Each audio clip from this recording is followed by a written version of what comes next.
আমরা কিন্তু সবাই জানি যে রোগ চিকিৎসার চেয়ে রোগ প্রতিরোধ করা উত্তম। রোগ প্রাথমিক পর্যায়ে নির্ণয়ের জন্য আমরা কিছু কিছু পন্থা অবলম্বন করে থাকি। এমনই একটি ব্যবস্থা হলো স্ক্রিনিং ব্যবস্থা। এই স্ক্রিনিং ব্যবস্থা এমন কতগুলি ডিজিজের জন্য করা হয় যে ডিজিজগুলি আমাদের দেশের মধ্যে সাধারণত পর্যাপ্ত পরিমাণে দেখা যায় এবং যেগুলি সাধারণত প্রাথমিক পর্যায়ে নির্ণয় করা সহজেই সম্ভব। যেমন জরায়ুর ক্যান্সারে আমাদের দেশের স্ক্রিনিংয়ের ব্যবস্থা আছে।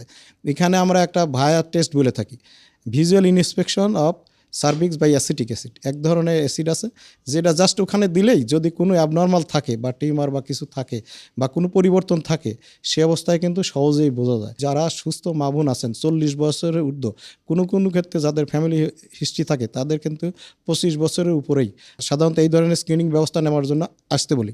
এই ব্যবস্থা কিন্তু আমাদের বাংলাদেশের গাইনি বিশেষজ্ঞগণ এখন কিন্তু বাংলাদেশের অনেক জায়গায় ছড়িয়ে দিয়েছেন। বিশেষ করে অনেক উপজেলাতেও এখন এই স্ক্রিনিং ব্যবস্থা চালু আছে এবং আমাদের জাতীয় ক্যান্সার গবেষণা ইনস্টিটিউট হাসপাতালে এই সারা বছরব্যাপী কিন্তু এই জরায়ু ক্যান্সার স্ক্রিনিং চালু আছে। আপনার এই স্ক্রিনিং ব্যবস্থাগুলি কেমন কিন্তু জটিল কিচ্ছু না, জাস্ট আপনার একটু ইতিহাস নিবে রোগের, যে আপনার সমস্যা কী, আপনার জরায়ুতে কোনো রক্ত যায় কিনা বা কোনো সমস্যা আছে কিনা, জাস্ট আপনার ছেলে মেয়ে কি, এই ধরনের একটু হিস্ট্রি নেওয়ার পরে সামান্য 2-1টা পরীক্ষা যেগুলো আমরা কিন্তু বিনামূল্যে করে থাকি। এই পরীক্ষা করার পরেও কিন্তু এই রোগটা প্রাথমিক পর্যায়ে একদম প্রাথমিক পর্যায়ে ধরা সম্ভব